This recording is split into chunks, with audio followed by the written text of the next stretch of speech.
Well, greetings and salutations, everybody. Welcome to Open Mic, the show where the mic is open. The floor is yours.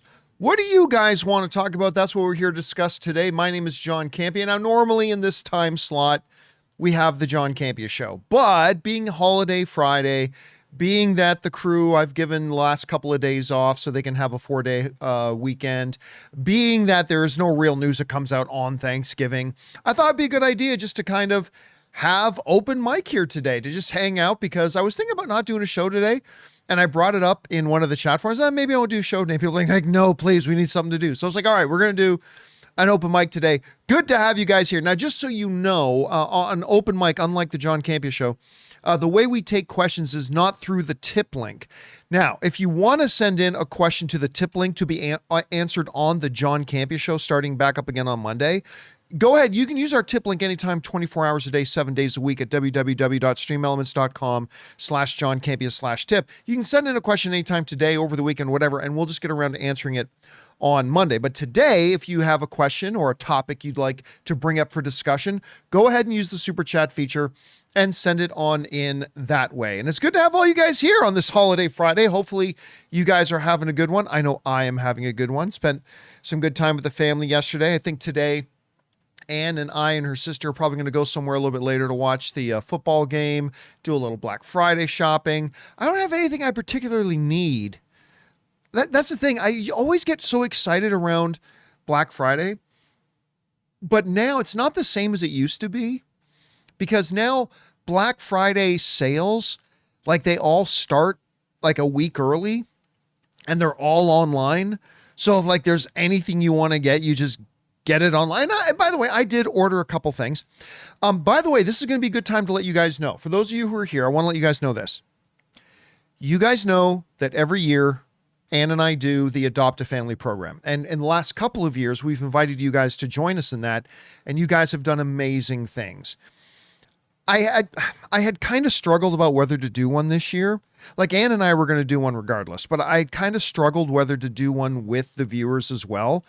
Because quite frankly, even though you guys have done some amazing things for our families that we've gotten for Adopt a Family over the last few years, every year I always get kind of also flooded with a bunch of negative messages from people saying, like, accusing us of only doing it for like promotion or whatever, stuff like that. And quite frankly, it really bothers me. So I was thinking about not doing it this year. And I brought it up in a members chat, saying I don't, because somebody asked me a couple of weeks ago, why haven't you started the Adopt a Family yet? And I said, well, I'm kind of thinking about not doing one this year because I take a lot of shit every year that we do it. And then the members who were in the members chat with me kind of convinced me that we should do it anyway. So here we are, a little bit late, but that's why we're a bit late. So anyway, here's what we're going to do. I think starting on Monday, we are going to fully announce the launch of the Adopt a Family campaign. Now, for those of you who may not know, and we'll get to the movie and TV stuff here in a second, but this is important stuff. For those of you who don't know, Adopt a Family is a program that most cities have, where every Christmas you can sign up with. You just call your local city hall and ask if they have an Adopt a Family program. Most municipalities do. So you say, we'd like to participate in the Adopt a Family. So what happens is the city or the agency, whatever's running it, will match you with a family that is struggling this Christmas. You know, maybe, we've had some families in terrible situations. Maybe it's just a mom and dad. Like this year, our Adopt a Family is a mom and dad who were both employed, but both of their industries took major hits. They've both been unemployed for a while. They're having a hard time making ends meet. They have 3 kids that they're not in a position to give any kind of a Christmas to.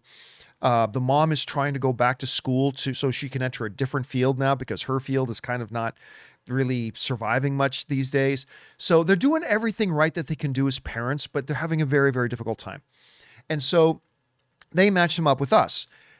And what we like to do is really go overboard, because all these Adopt a Families are hoping is that their kid gets a game, or their kid gets some clothes, or the kids, something they can give their kids as a present, right?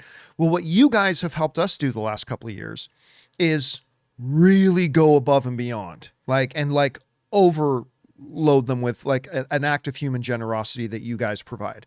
So we're doing that again this year. And on Monday, we will officially launch this year's Adopt a Family with you guys, the viewers. We will then make public our Amazon list. That's where you guys can go see what we've got on the Amazon wish list, and then you guys can purchase things on the Amazon wish list, and Amazon will send them directly to us.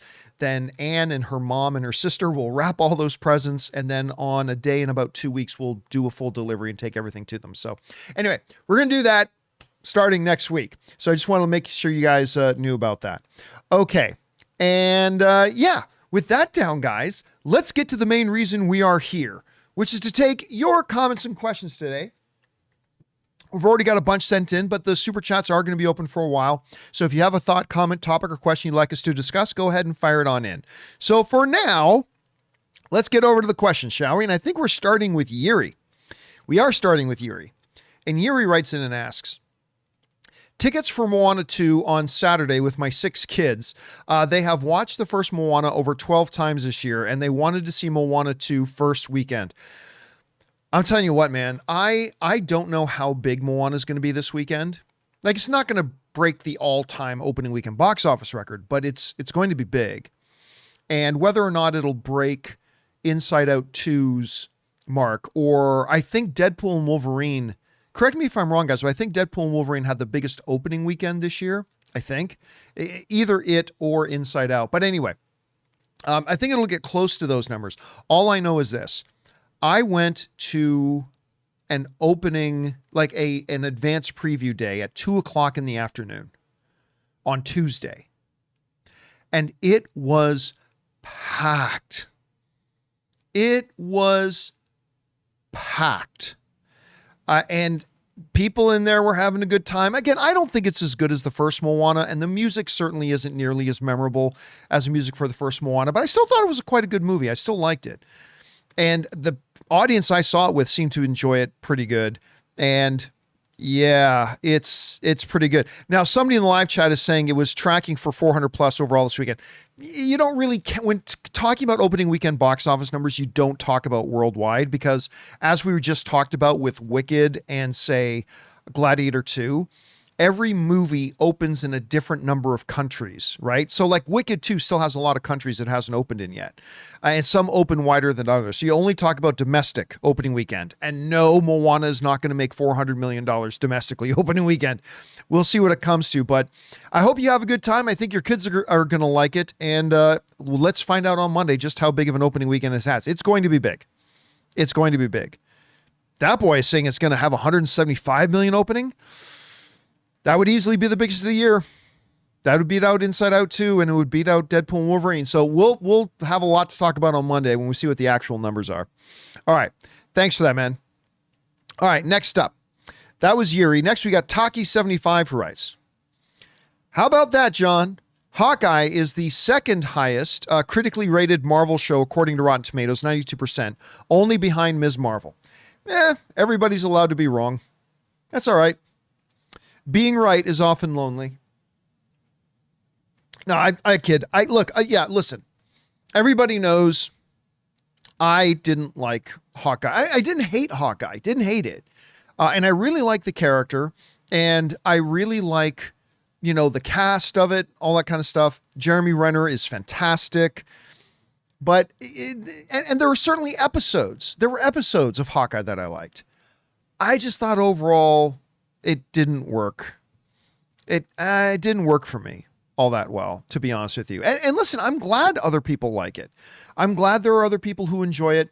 I wish I did, but I did not. And that's just the way it is. But now Ms. Marvel, on the other hand, guys, I still lament that there are so many of you who have still not watched Ms. Marvel. I think Ms. Marvel is a gem. I think it's the second best Marvel Disney Plus show, only behind WandaVision. That's it. I just think I think it's better than Loki, which I also quite enjoyed. But I check out Ms. Marvel. It's great. It's wonderful. I'm not surprised at all that it's the top critically rated one. All right. Next up, we've got Mike Vetter, who writes, one of two. Hey, John. How much has movie subscriptions like A-List helped the box office of certain films?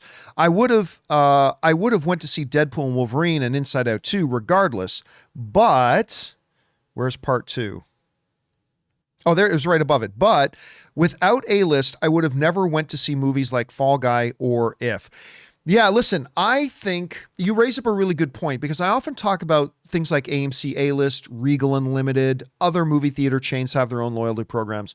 But the two particularly really good ones are AMC A-List, and not far behind it is Regal's Unlimited.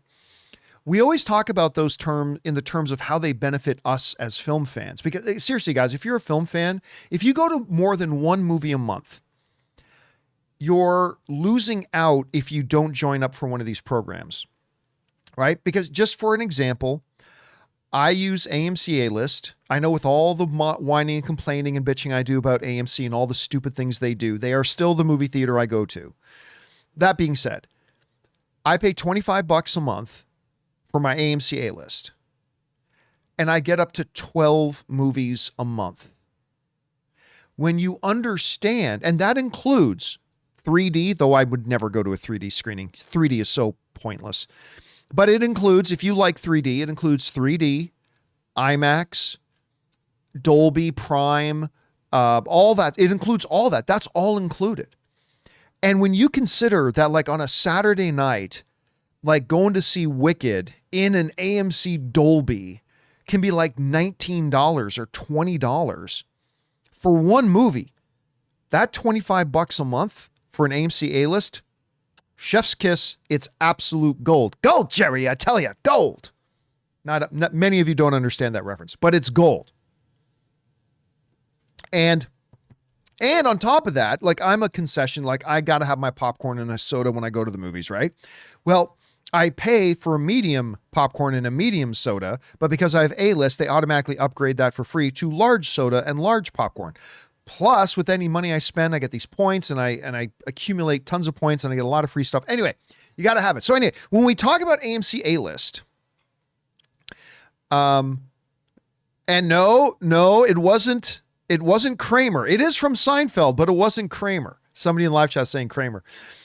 We often talk about the benefit to us, the viewer, but to your point, it also has benefits to the movies themselves. Because like you said, Mike, when you've got that A-List and you've got 12 movies you can go to this month, there might be some movies that maybe you'd be on the fence about, like maybe If, right? I quite liked If, but whatever, the John Krasinski film. But maybe you were on the fence about it. Maybe I'll go, maybe I won't, maybe you wouldn't. But if you got A-List, you think, well, I do get to see it for free, so I might as well. So not only are these membership programs great for us, for who go to movies, like if you only go to one movie a month, maybe you don't need A-List or Regal Unlimited. But if you go to 2 or 3 or more movies a month, you absolutely should have it. But not only is it good for us, it's also good for the industry. Because you're a great example, Mike, that there are a couple of movies you wouldn't have gone to see, but you did. And that generates more revenue for the theater, generates more revenue for the studio. So it's good for everybody. I love these programs. I really, really do. It's the one thing that the movie industry as a whole is really winning at, is those loyalty programs. Those loyalty programs are absolutely fantastic. All right. Thanks for that, Mike. Appreciate that, man. And by the way, Mike sent in a $20 super chat. Thank you, Mike, for supporting us on that level, man. We really appreciate that. All right. Next up, we've got Taki75 again, who writes, My Time to Shine said that Scarlett Johansson's relations with Disney is great again, and not only is she a Thunderbolts producer, but will also appear in Secret Wars. All right, well, listen, I only say this because you brought it up. I mean, I don't like to speak ill of any particular individual. Like I'll often talk about trends I see in blogs and podcasts and YouTube channels, but I don't like to think. I'll just say this. I no longer, my time to shine has been wrong enough that I no longer use, like if a story comes from them that they're the source, I no longer cover it. I did for a little while, and then I realized so many of them were burned. Now look, as far as the ScarJo thing goes, everybody in the industry knows that her relationship with Disney instantly got a lot better when Bob Iger came back. They settled with her out of court. That was a big step forward. They reestablished a business relationship with her again, which is a big thing. When Bob Iger came back, Bob Iger and Scarlett Johansson have a fabulous relationship. They always have. So everybody in the industry has already known they've had a good that. Also, because Scarlett Johansson didn't actually do anything on Thunderbolts, she doesn't do anything on Thunderbolts, but because the character Yelena comes out of Black Widow, in which she was a main producer, she gets a producer credit because Yelena's now in this movie. She gets a producer credit. And now that also might have been out of courtesy, but yeah, so Scarlett Johansson didn't actually functionally do anything on Thunderbolts, just to be clear. And there have been rumors around for months that Scarlett Johansson might come back to be in either Doomsday or Secret War. Like, those rumors have been around for months. So yeah, I mean, take that with a grain of salt and yeah, go from there. All right. Thanks for that, Taki. Next up, we got Wiley OFC, who writes, as a massive fan of Ben Affleck, I'm glad I'm not alone in the club. I am also a big Ben Affleck fan. I have no problem saying that. Anyway, I love his Christmas movies. Don't know if I'm with you on that, but okay. Surviving Christmas, 2004, and Reindeer Games, 2000. I like Surviving Christmas more. Have you seen them? Oh yeah. Like, Surviving was the one with James Gandolfini, right? Like, James Gandolfini, and was it Christina Applegate? I want to say it was Christina Applegate. Anyway, comedy, not so good. Not so good, in my opinion. I'm glad you liked it, though. I'm glad you. Reindeer Games, that's one he did with Charlize Theron, and who's the guy who played Lieutenant Dan in Forrest Gump again? Help me out in the live chat, guys. Who's the guy who played Lieutenant Dan? He's a famous actor. I'm just freezing on his name. What was his name again? But anyway, Gary Sinise. Nathan Drake was the first one to put it in. Thank you, Nathan Drake. Yeah, Gary Sinise and Charlize Theron, I believe, is in Reindeer Games with him. I wanted to like that movie. That movie was in 2000? Wait, did you say that was, or was that, yeah, that was 2000 was Reindeer Games. 24 years ago. Yikes.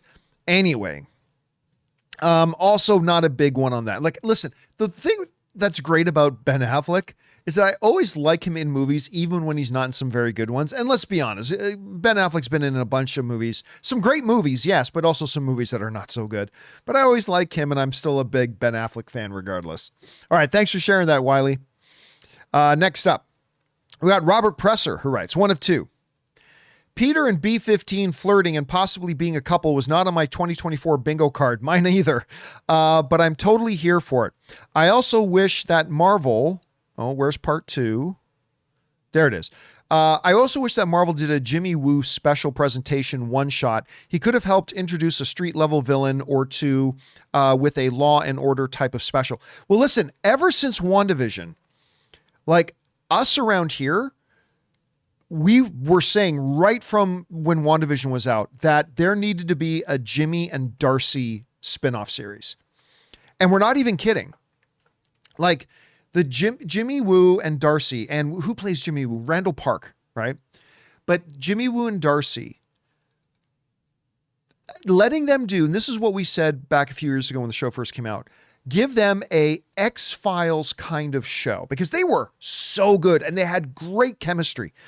You give them an X-Files kind of show where they go out and they investigate the abnormal, not the paranormal, but the abnormal, to investigate, you know, they work as a secret subsection under Nick Fury or something, and they try to identify and find other specially gifted people, whether they're good guys or bad guys, right? And make it a little bit more grounded, a little bit more street level, and make it kind of let it be a comedy, yes, but also with X-Files overtones and stuff like that. That could have been awesome. It would have been, here's the thing, Perfect Image just brought up Agents of S.H.I.E.L.D. It would have been a much better version of Agents of S.H.I.E.L.D., essentially. A Jimmy Darcy spinoff show would have been a much better Agents of S.H.I.E.L.D. Anyway, I thought it could have been great, but they never did do it. But it's never too late. It's never too late. I hope they go back to it at some point. All right. Next up, Jesse writes, one of two. I'm starting to read the Jurassic novel. You're probably noticing this. The novel's pretty different from the movie.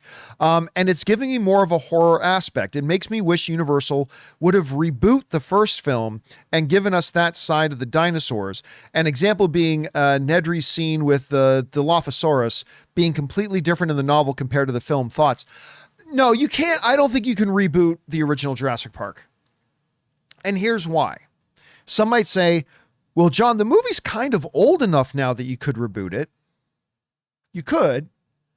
But I would argue that in terms of pop cultural consciousness, and maybe you guys agree or disagree, in terms of pop cultural consciousness, Jurassic Park, even the original, is a very modern film. Like, everybody knows Jurassic Park. Everybody watches Jurassic Park. There are still a lot of people that still watch it every year. Now, you could say, well, John, they rebooted Spider-Man. Only, yeah, but it wasn't the same Spider-Man, right? They rebooted Spider-Man, but they didn't take the story of the first Sam Raimi Spider-Man and redid that first story, right? It was a completely different rendition. And so trying to reboot Jurassic Park where you're actually making a movie again based on the same book again, I think that's different, and I just don't think that's one. That's kind of why I say, hey, if they want to reboot Star Wars, go for it. But I don't think you should, not because it's sacred and you can't touch it, but because it's a very contemporary film, pop culture conscious-wise. It's everybody knows it, everybody's seen it, and if you're just going to remake it, I don't know that that would work today. At least not yet. But anyway, that's kind of my thoughts on that. Good thing to bring up, though, man. I appreciate that. All right. Next up, we've got Robert Presser again, who writes, oh, no, that was part 2. We already did that. All right. R. Lee writes, last week, Jonathan Majors' ex-girlfriend dropped her civil suit against him regarding assault and defamation, effectively ending his legal woes. Should Hollywood take a chance on him again? I hope so. It's a loaded question, but it's a good question. Yeah, so from what I'm hearing, so take this with my major grain of salt. I don't know this is a fact. I'm just saying. From what I'm hearing, they made an out-of-court agreement settlement. So I think she got paid, that he paid her and stuff like that. And that's fine. That's, you know what? Even if he's completely innocent, sometimes it's worth it to do that. Pay a little bit of money just so you can get rid of the headache. Anyway. I have mixed feelings on Jonathan Majors returning. As a fan, I would love to see Jonathan Majors return because he is truly one of the really uniquely gifted actors we have in the business. Whether you're looking at something like Lovecraft Country, I thought he was really good in Devotion. I know not a lot of people saw Devotion, but I thought he was really good in Devotion. I mean, even though I think Marvel completely botched how they handled the Kang character, I still thought Jonathan Majors did a really good job playing Kang. I think, what was it called? The Last Black Man in San Francisco. He was great in that. He's a special talent. Jonathan Majors is a special talent. Now, here's the kicker, though. Like Riley Kevin is saying in the live chat, he was still found guilty. Well, not yes and no. Now, I made a whole video about this, but remember, it's important to also know and be clearly understanding what he was found guilty of, but also it's equally important to understand what he was found not guilty of. There were a bunch of charges brought under various criminal codes against Jonathan Majors. Now, I made a video about this if you want to go watch a fuller explanation, but let me just give you the cliff notes on it here. So he was found guilty of the charges that were basically lined under negligence. Basically, let's really boil it down here. There were some charges that were, hey, you didn't mean to hurt her, but because you were negligent in your actions, she ended up getting hurt. He was guilty of those. Then there were more serious charges of, hey, you intended to hurt that girl. And the charges that were basically under the headline of he intended to harm or injure or whatever, or scare the girl, he was found not guilty of those. And that's important to understand. He was found guilty of some charges, the charges that were basically, hey, you didn't intend to hurt her at all, but you were negligent in how you acted. And as a result of your actions, even though you didn't intend to hurt her, she ended up getting hurt. So you got to be held responsible for that. And he was. But the charges that said, hey, you, like the serious charges, the real charges, you tried to hurt that girl. You intended to cause harm to somebody. Those charges, he was found not guilty of. And I think that's an important thing for people to know. Now, it doesn't mean that he shouldn't be held accountable for the things he was found guilty of. The lesser charges, absolutely. But it's important to understand that he was also found not guilty of all the serious charges. The serious charges that carried more penalties and, quite frankly, are the more severe crimes. Those, a jury said, no, he's not guilty of that. We don't believe, when we looked at the evidence, we don't believe he ever intended to harm anybody. He did end up harming somebody, but it was through negligence. It wasn't intent. So, and it's funny because I still hear a lot of conversations, and I see a lot of conversations online and people talking about the Jonathan Majors thing. And it kind of drives me crazy when clearly some people don't understand what he was found guilty of and what he was found not guilty of. And I think it's important to know. Now, as far as Kane Legion, I mean, it's funny, but you're right. I doubt he'll ever be the star in a romantic comedy. True. Which is too bad, because I think he could have been a pretty good romantic comedy lead. I think he could have been. Okay, so how do I feel then about him making a return? Well, like I said, as a fan of his exceptional work as an exceptional artist, I would like, for instance, he's got Magazine Dreams coming out, right? I'm looking forward to seeing that. I'm really looking forward to seeing Magazine Dreams. But if I was a producer, I don't know if I would cast him in something. Not because, bad Jonathan Majors, I'm going to punish you by not casting you in my... No. That would have nothing to do with it. It would be strictly a business decision. Because fair or unfair, right or wrong, there are a lot of people out there that feel a certain way about Jonathan Majors because of what did happen. And in their defense, that even though Jonathan Majors was found not guilty of the serious stuff, I mean, he was still found guilty of certain things. And if I was a producer from a business perspective, I would probably go find somebody else to cast, because I wouldn't want my project to be lumped in with whatever Jonathan Majors drama is going on. So as a fan, I hope he can make a comeback. I really do. Because I think he's one of the great talents we've got going right now. And I think he makes the movie-going experience better because he's so good. But if I'm a studio or a producer, not to punish him, just from hey, it's business, baby. It's just business.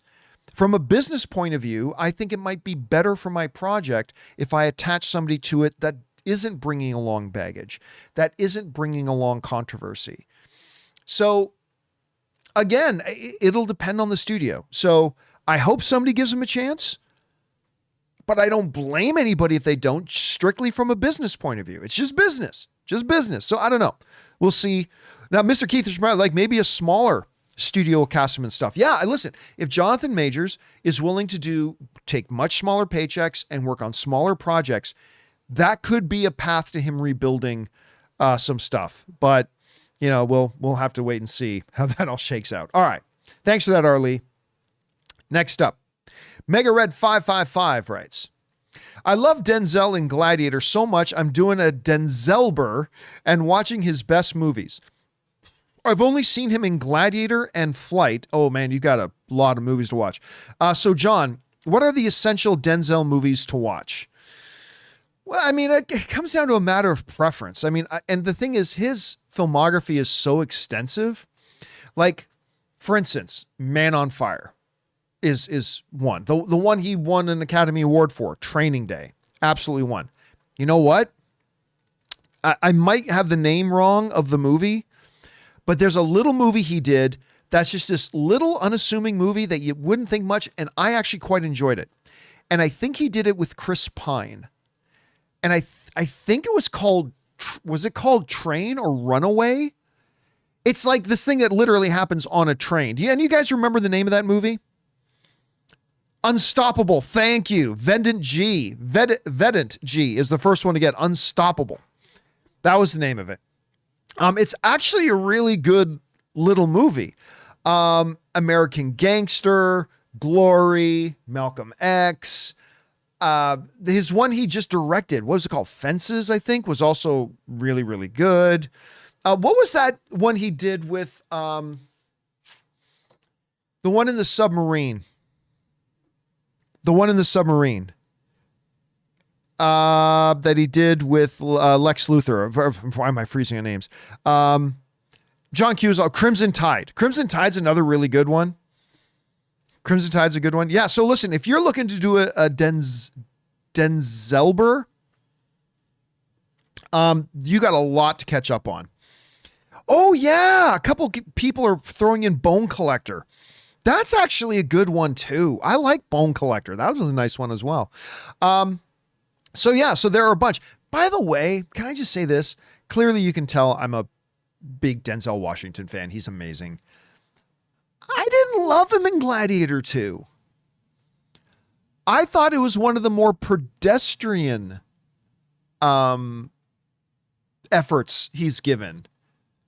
And by the way, Macbeth, he just did like some Shakespeare. When you see him do Shakespeare stuff, he's amazing. Anyway, I went into Gladiator 2 with everybody saying, oh my God, Denzel's so good in this movie.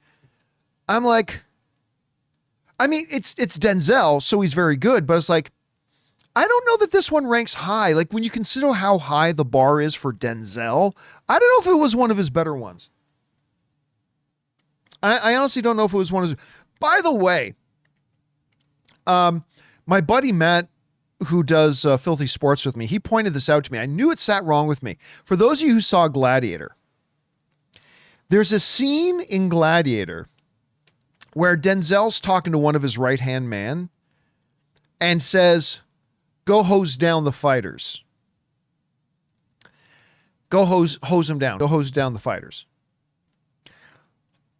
My buddy Matt, he goes, that didn't sit right with him either. He goes, motherfucker, they didn't invent hoses for like 300 or 400 more years after that.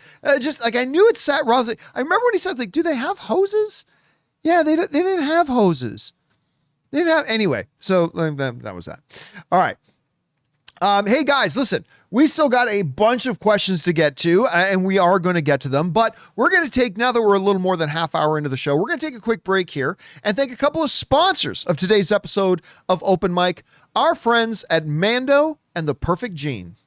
Guys, we want to take a second to thank a sponsor of today's video, The Perfect Gene. So the colder season is here, and guess what? I am living in the perfect gene. These jeans are super stretchy, soft, and totally trick people into thinking I've got my life together. And I'm telling you this because I actually love them. These are absolutely, no questions asked, my favorite jeans that I have ever owned. And yes, the folks over at The Perfect Gene are paying me to say that, but it's still absolutely true. These are my favorite jeans ever. These jeans have enough stretch to accommodate Thanksgiving dinner and are comfy enough to wear all day watching Sunday football. Plus, even though they feel like sweatpants, they look good enough to be your go-to pants for date night.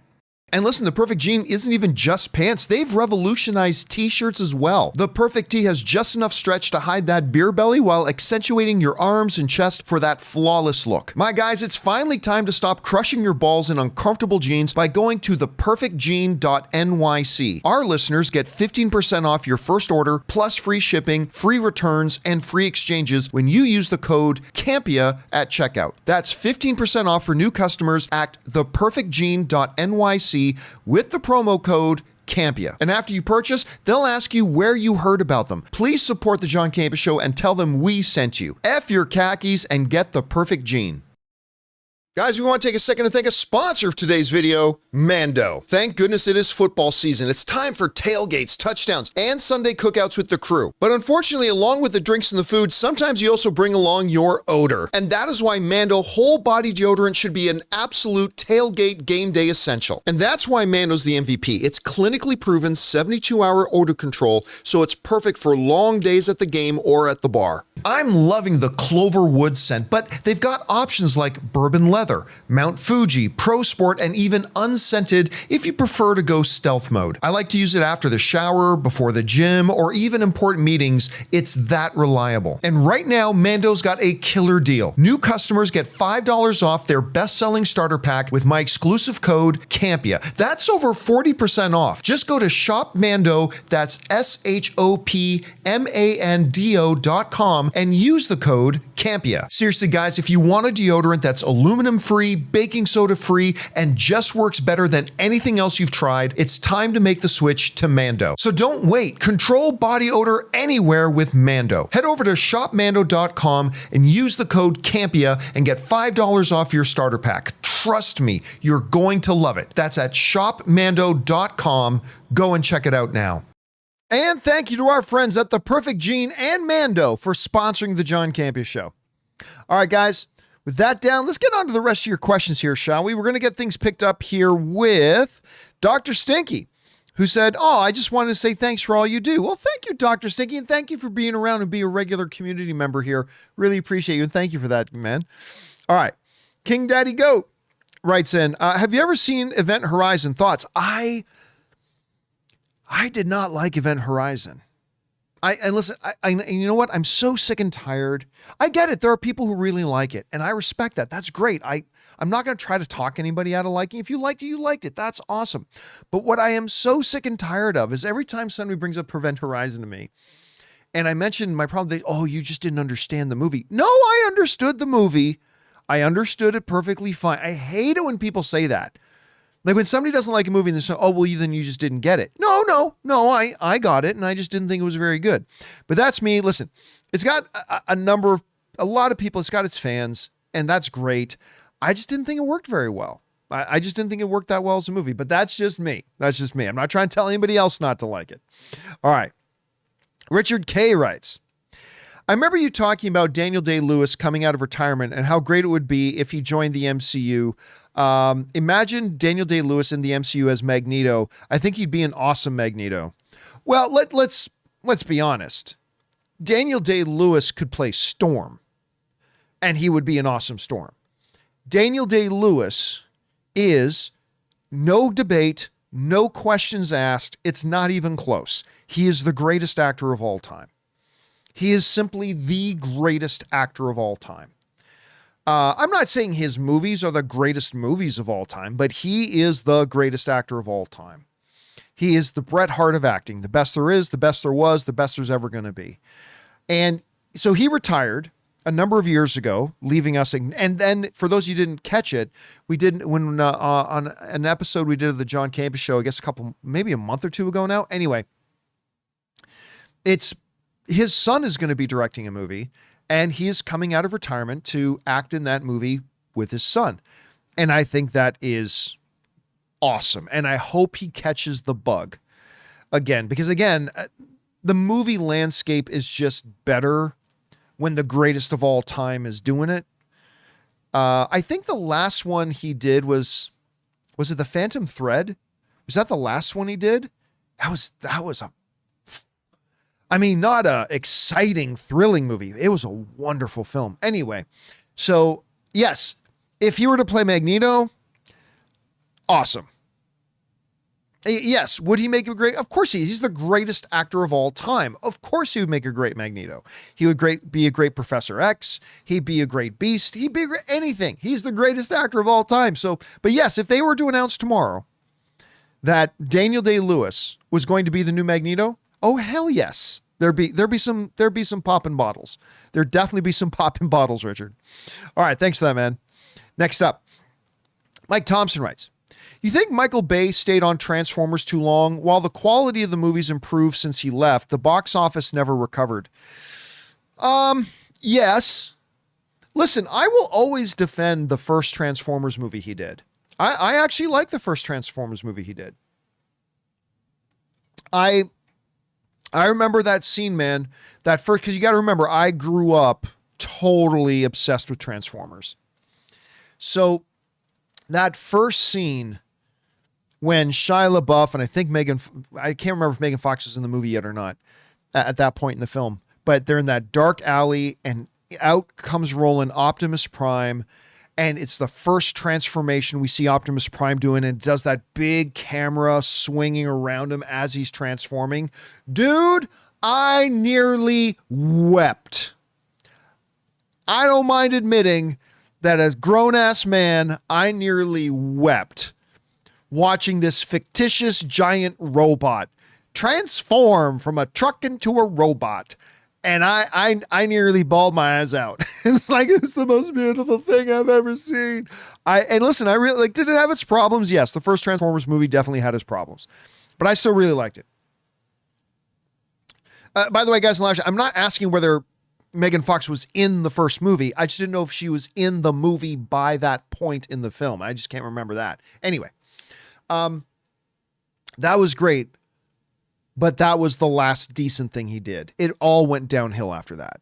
Like, it all went so downhill after that. But I understand, number one, why he kept doing it, because they were paying him shit tons of money. I understand why the studio let him keep doing it, because as crappy as they were, and he did eventually run the whole franchise into the ground, but at first they were making money, man. So I get it. I do. I get why he'd want to do them, because they were paying him a crap ton of money. I understand why they got him to do them, because whether they were shit or not, they were making money, big money. And then eventually we got around to like Transformers The Last Night or something like that. And that's where the box office started. Like, that's when the audience wised up. Oh yeah, these movies are horrible. So yes, do I think he stayed on too long? Way too long. I think the first one I'll defend. I can understand them doing the follow-up, but I think after the sequel, he should have handed it off. I think it would have been best for him. I think it would have been best for the Transformers. But yeah, he definitely stood around. And by the way, I am no Michael Bay hater. I am a Michael Bay appreciator.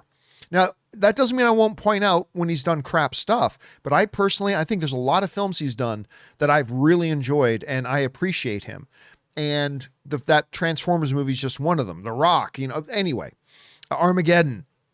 But yes, he ran that franchise into the ground, and it would have been best for everybody if he had just jumped off it much, much earlier. But that's my take on it at any rate. You may agree or disagree. All right. Thanks a lot for that, Mike. All right. Next up, we got the Golden Boy, who writes, who do I got to bribe to get Aaron back on the podcast? Well, that will be difficult, because Aaron Cummings and her husband, Tom, and their children, they upped and moved to the East Coast. They no longer live here. So that would be very, very, very difficult. And wait a second, John, you said children. That's right. Aaron and Tom have had another baby since being out there on the East Coast. But yeah, unfortunately, you would have to bribe the amount of money that would pay for their family to uproot and move back to the West Coast. And that would be considerable. That would be considerable. All right. Thanks for that, Golden Boy.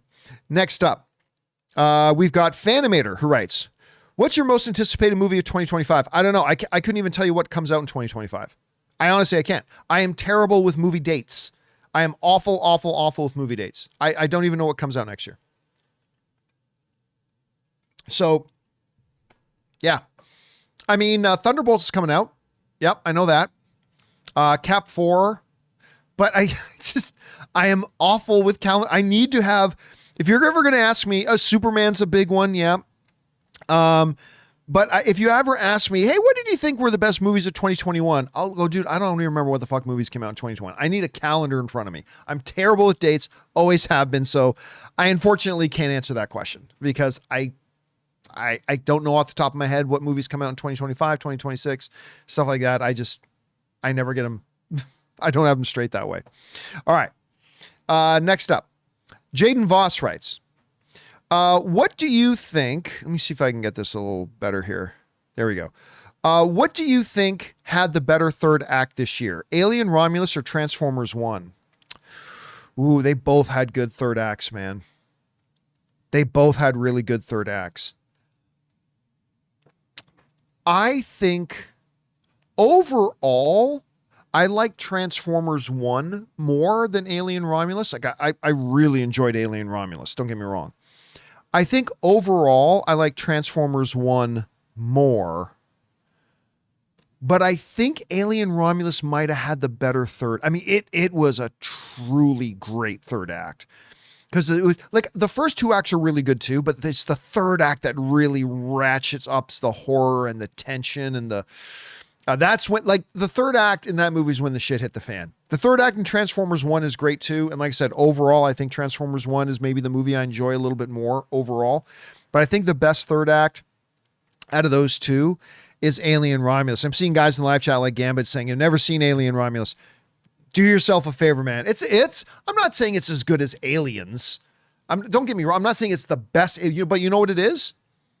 It's the best Alien movies, easily the best Alien movie since Aliens. So you had Alien and then Aliens way back in the day. Then you've had a whole ton of crap. Alien Romulus is by far the best Alien movie since Aliens, in my opinion. So yeah, if you haven't seen it, I'm kind of jealous because you get to watch it for the first time. Go check it out. It's great. All right.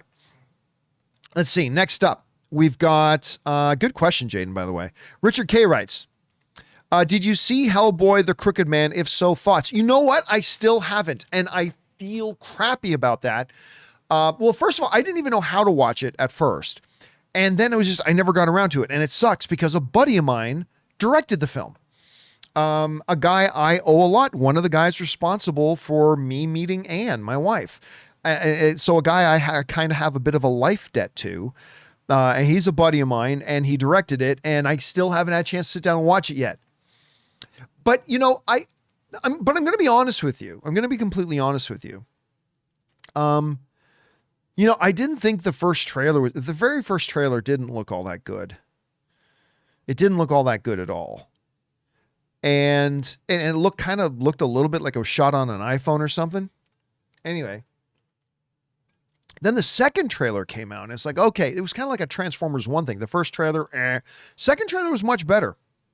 And I've heard from a number of people who have seen it, like it has okay ratings overall, but I've talked to a couple people that I trust that saw it and they actually quite enjoyed it. So I'm looking forward to watching it, but I have not gotten around to watching it yet. And again, I feel horrible because a buddy of mine directed it and I need to get on that, but I will watch it soon. I will definitely watch it soon. Okay. Next up, we've got Obeen, who writes, most excited movies of 2025, Superman and Michael. I mean, listen, when they showed us the first footage and preview for Michael, that's the Michael Jackson biopic, at CinemaCon back in April, my entire mind about the movie changed. It completely changed. Because for many years, I said, I don't know if a Michael biography works because, everybody's going to be focused on the controversies and depending on how you handle it, you're either going to piss off this half of people, you're going to piss off the other. You're never going to make everybody happy with it and blah, blah. And I just don't know if you can do it justice and all that kind of stuff. And then they showed us some stuff. They showed us a sizzle for it at CinemaCon and it completely changed my mind. And I went, this is going to be massive. It's going to be $1 billion film. Mark my words right now. Michael is going to be $1 billion film. It looks incredible. It really does. I think it's going to be remarkable. Now, then we get to Superman. I mean, everybody knows that I'm excited about Superman. The reintroduction of DC, the brand new DC cinematic universe under the tutelage and guidance of James Gunn. And you guys know I'm a huge James Gunn fan. I always have been ever since the days of Slither and stuff like that. So I'm super stoked for that. But Michael, yeah, man, Michael's going to be big. It's going to be really, really big. And again, it looks, I know you guys haven't seen it yet, but once they start putting out some stuff publicly, you guys are going to be blown away. I really think you guys are going to be blown away. All right. Next up, we got Devin Lida, who writes, look here, listen, you're making 3D junkies cry. Try to do my best Wings of Redemption impersonation. Bring on the filthy birds. I have never understood why anybody likes 3D. Now, don't get me wrong. The principle of 3D is really cool. And I remember the first movie I saw as a kid that was 3D was Jaws 3D.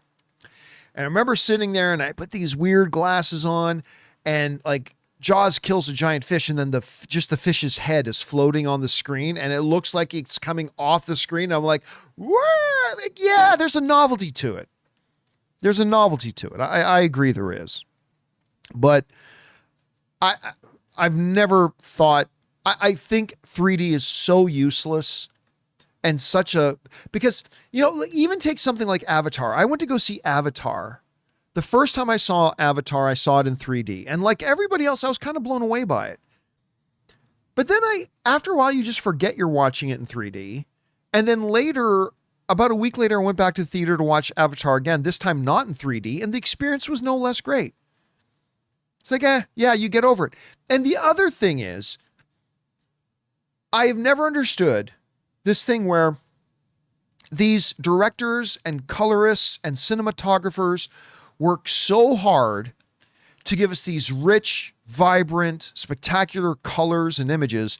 And then the very first thing we do when we walk into a movie theater is put tinted film over our eyes. Well, John, just turn up the brightness. That's not how it works. That's not how it works. So yeah, now look, I'll be interested in 3D when they crack the code, and it'll probably be James Cameron that does it, but when they finally crack the code in having glasses less 3D, when you can go into a movie theater and you don't have to put on glasses, and they just have a special kind of projector or a special kind of screen or whatever, where you can watch a movie in 3D without glasses. When they crack that code, even I will be very interested to see that. But until then, I mean, listen, there's a reason why 3D, like TV makers stop making 3D TVs. Nobody buys the 3D shit anymore. It's such a useless gimmick, 3D. It's just an excuse for movie theaters to charge more. So, but anyway, if you're a fan of 3D, I'm not trying to make you cry. I mean, it's just, I get people asking me all the time, John, why don't you like 3D? Because it's totally useless and it brings nothing to the table. Anyway, but that's just me. That's just me. All right. Next up, we've got, thanks for that, Devin. Fanimator writes, Mission Impossible and Lilo and Stitch both release Memorial Day weekend. Oh, that's interesting. Do you think Mission Impossible should move to Fantastic Four's July release date and Fantastic Four to early November to avoid Lilo and Stitch? M1 feels like July. No, I think it'll be fine. Listen, Lilo and Stitch is going to be pretty big. I don't think it's going to be like the biggest movie of the year or anything, but it's going to be pretty big. But it's also, look, one of the things that Barbenheimer has taught us is that if you have movies going for totally different audiences, even if they're two big movies, you can put them out on the same day. You can put them out on the same weekend. And they can both do well. And there's not a lot of crossover of the Lilo and Stitch and Mission Impossible audiences, right? I mean, Gladiator and Wicked is another good example of that. It was no Barbenheimer, but it showed again, if you have two movies that are going for two totally different audiences, they can both do well at the same time. So no, I think Mission Impossible is right okay where it is. I think now they might end up moving it, but if it was me, Fanimator, and they were asking me, I think they just leave it where it is because I think it'll be just fine. All right. Next up, we've got Super Nintendo Chalmers who writes, get it instead of Superintendent Chalmers, get it? All right. I have Cinemark rewards. Nice. It's not even close to A-list, but do you get a discount on concessions? So one of the things about Cinemark's, you're right, Cinemark's loyalty program is not nearly as good as AMC's or Regal's, but it's still a good value. Like if I remember correctly, you pay X number of dollars a month, you get one free ticket, but then you get discounts on other tickets you get, and you get concession discounts. Now with AMC, I kind of get discounts in the sense that I get to upgrade for free. I mentioned this earlier. With my AMC A-list, I can order and pay for a medium soda and a medium popcorn and get them upgraded for free to large soda and large popcorn. So that's kind of a discount. Also, any dollars I do spend, I get rewards. And I end up getting like $10 to $15 of rewards almost every month because I buy a lot of concession stand stuff. Well, it's me and Anne.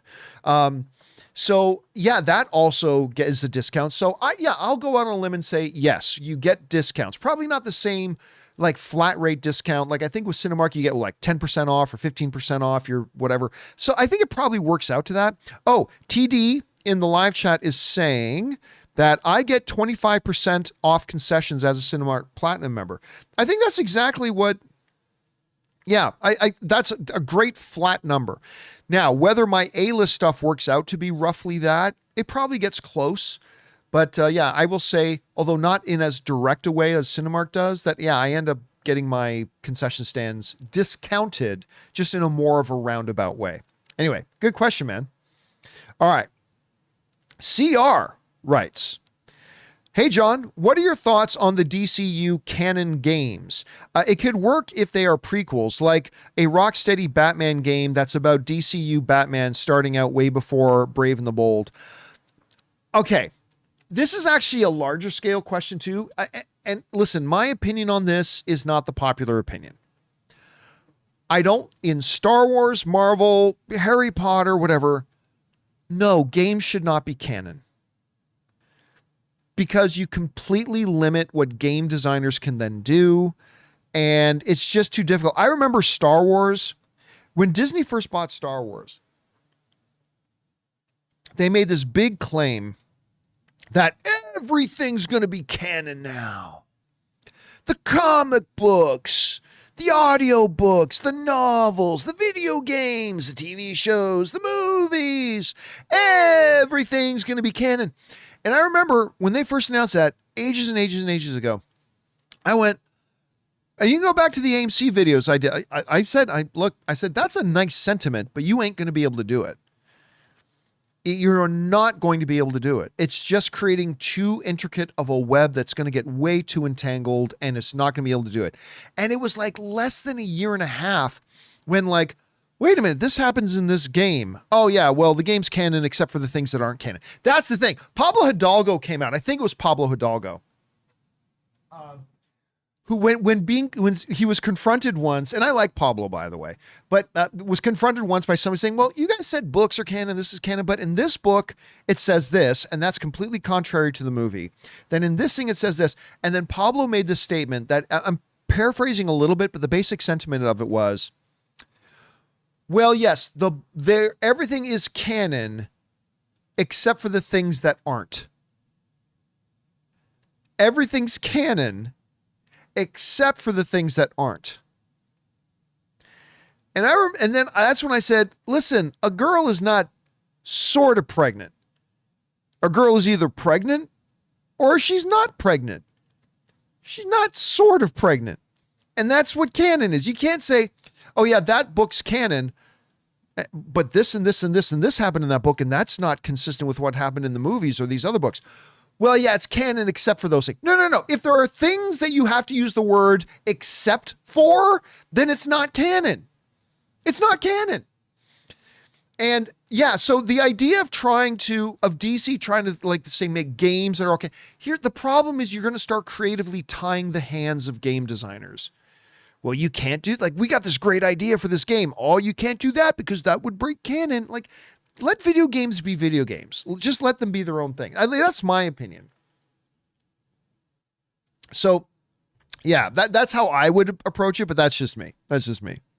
Okay. Let's see. Next up, we've got John Redcorn, who writes, I don't care about Snow White, and I'm not that impressed with Rachel Ziegler as an actress, but the controversies that surround the film are ridiculous. Oh, no, they're pathetic. They're pathetic. I cannot believe the number of so-called men out there who are so tremendously threatened and frightened by that little girl. It absolutely, to me, is absolutely hilarious. Anyway, that aside,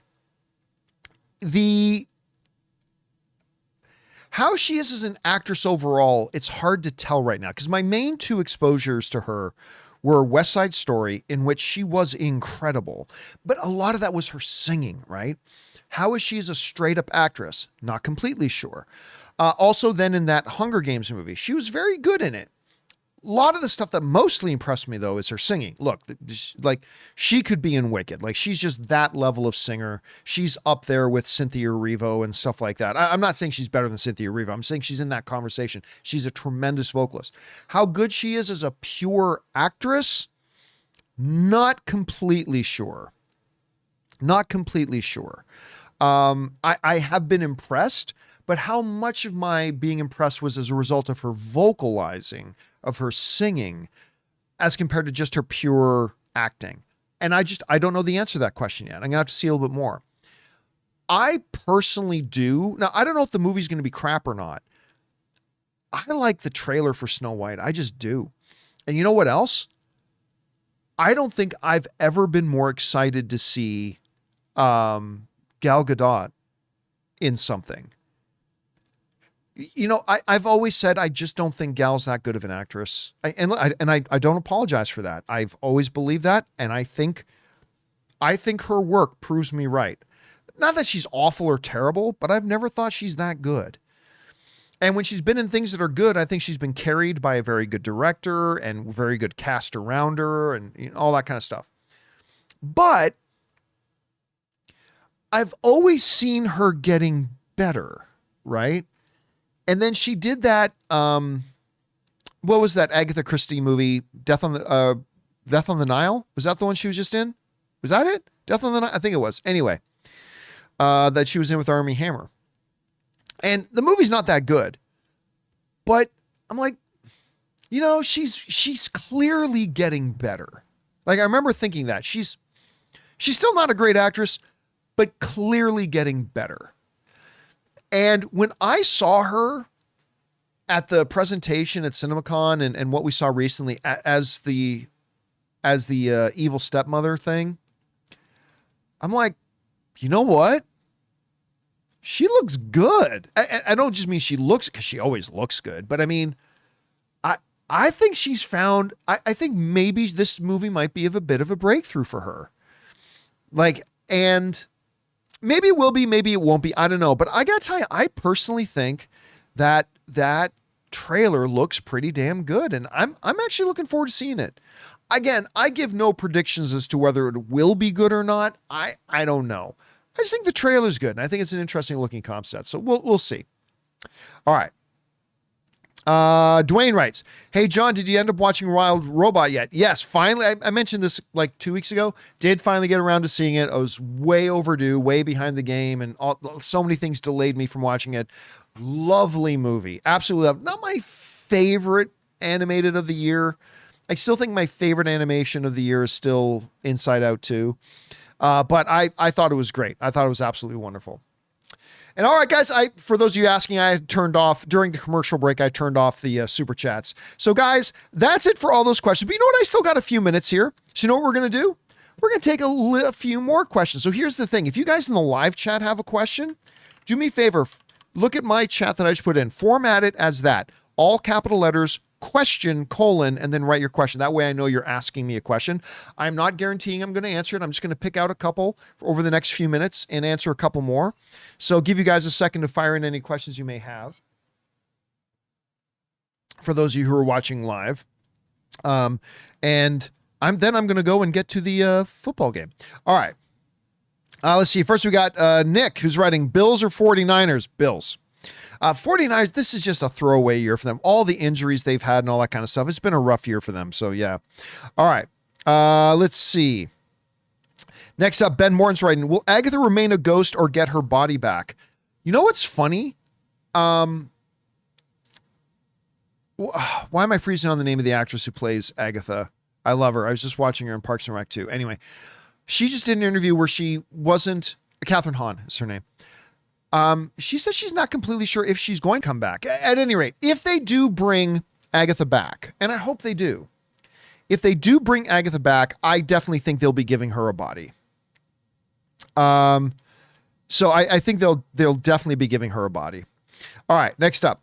Jude Lehman writes, why are you so enjoyable to watch? While at the same time, I disagree with stuff sometimes. In all seriousness, keep up the good work. Well, I mean, I think that's the point. The point is we are supposed to disagree sometimes. There's no point. There's no fun conversations, and there's no point to art if we all see it the same way. That, like I've always said on my show, right? I've always said, it is not my job to say things you agree with. And it is also not my job to get you to agree with me. Neither of those things are my job. Too many YouTubers and podcasters today think it's either their job to say things their audience agree with, and you know one of those podcasts when you come across one where they're just there to pander to their audience. It is not my job to say things you agree with. And it is also not my job to convince you to agree with me, because we've all come across other blogs and podcasts and YouTube channels that do that as well. That has never been my job. My job, and I've expressed this before, my job is to give you my opinion and express it and explain my opinion in such a way that it helps you better understand or have a better picture about why you do agree with me, or it gives you a better understanding about why you disagree with me. Both are great. Both are perfect. If I can do my show and kind of give my thesis on something, and you walk away with it still disagreeing with me, but having an even clearer idea, a more sharp idea about why it is you disagree with me because of the way I describe my position, then to me, that's a win. That's an absolute win for us all. That's what film fandom should be, because we all look at art and experience art differently. I never go to try to watch shows or read outlets or stuff like that just say things I agree with. I want to read stuff that give people that have different opinions than mine, because sometimes they change my mind. Sometimes it makes me even more concrete in what I already think. But either way, it gives me a better perspective. So yeah, I love it when people write into me and say, I disagree with you half the time. Great. If we didn't disagree some of the times, there'd be no point in us having a conversation, right? Anyway, that's that. So thank you for that. I appreciate that. Let's see. Taki says, you understand now why Lilia didn't warn Billy about his imminent death. No, I've always understood, but it's never made logical sense. It's never made logical sense. This is one of those things where I was saying, I hate it when people say, well, you just didn't understand. No, I understood. I just think it was bullshit. I love the show, but I just thought that was complete bullshit, and I still do. Let's see here. Korean Stromboli writes, do you flavor your coffee you just took a sip of with sugar? I don't drink coffee. There's a little piece of trivia for you. I do not drink coffee. What's really funny? I love the smell of coffee. It's really weird. I love the smell of coffee, but I myself do not actually drink coffee.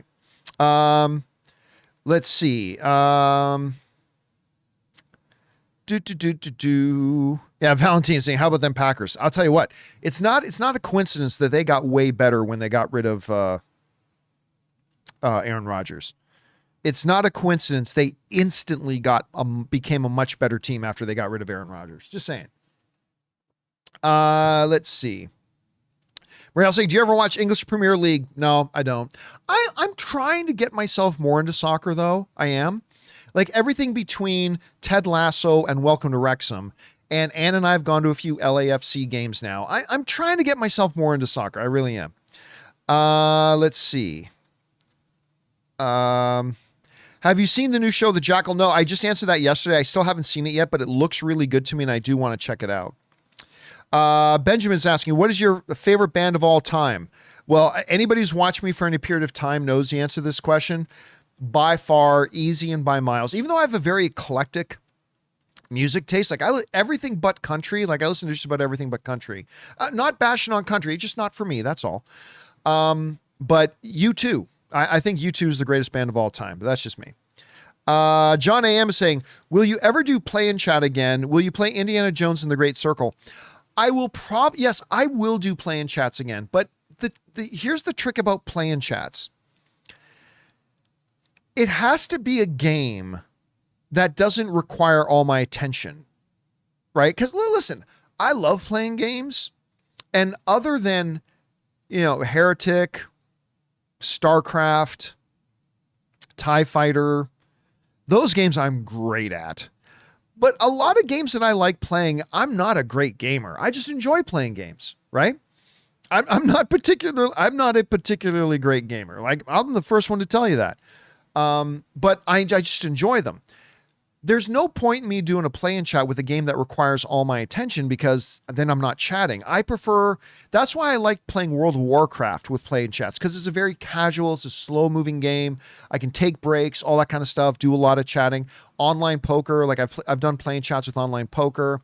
Maybe I'll do, I'm thinking about starting Baldur's Gate 3 again. And that's a lot like World of Warcraft, where you can kind of pause anytime you want. And so maybe I'll do it. But yes, I do want to do more play and chats. Let's see. Here's somebody. Okay, so basically, William, tell me you don't understand art without telling me you don't understand art. William Kraft writes, you're a movie pundit, so your opinion has to be well thought out and supported. Always is. Is a convincing argument to the audience. No, you clearly don't, you're not wrapping your head around this. Art is not an objective, measurable thing. Okay? Art is not a measurable, quantifiably objective thing. Art is a purely subjective thing. And if you don't understand that first basic principle of art, you will never understand anything about it. See, we can have a discussion about the physical properties that go into making this mug, right? And there are factual truths about the makeup, the chemical and the things that go into making this thing. And I can then lay out facts and things to convince you, unless you're an idiot, or if you're convincing me about the nature of like a certain plant with facts, and unless I'm an idiot, you can convince me, or I can convince you, right? But with art, you can go to the Louvre and have 10 people standing around a piece of art, and they'll all see 10 different things. They'll all experience 10 different experiences with it. Art creates a very individual experience within all of us. So when talking about a form of art, whether that's a television program, a stage play, a movie, or something like that, what I do is explain my opinion and why I feel that way. But it's not going to convince you to feel the same way I do, because you probably had, maybe in some ways, a very similar, but in other ways, a very different experience with it. An experience with that piece of art that your makeup, that your background, that your history, that your temperament, that your nature will have. But me, being a different kind of individual, may not have that same kind of experience that you did. So if you don't understand that you can't convince somebody to like something that they didn't, or you can't convince somebody to see a piece of art the way you did, then you're never going to understand anything about movies. That's why I say that my job as a pundit is to, in talking about art, and in this case, specifically the art of movie making, in talking about art, that my job is to simply express to you my experience and why I feel that way the way I do. But it is not to convince you to do something that is impossible, which is to have the same experience as me. That's taking the art out of art. So, William, if you don't understand that, I would encourage you to, go think about things a little bit more. Because you simply don't understand movies at all if you think you can just convince somebody to see something the way you do when it comes to art. About practical, objective, quantifiable, factual stuff? Absolutely. But not about art. Not about art. All right. Anyway, guys, with that down, that'll do it for today's installment of Open Mic. Thank you so much for joining me on this holiday Friday where everybody else had the day off. And thank you for indulging me as we talked here for the last hour and 15 minutes about random things. Listen, the full John Campea show returns again on Monday. The whole crew's going to be, well, not the whole crew. Mondays, Chris isn't here on Mondays. For those of you who don't know, Chris is here on Tuesdays, Wednesdays, and Fridays. But me, Ray, Jonathan, we'll be back on Monday with a full docket of a whole bunch of movie news to cover. It's going to be really interesting to see how the box office does this weekend.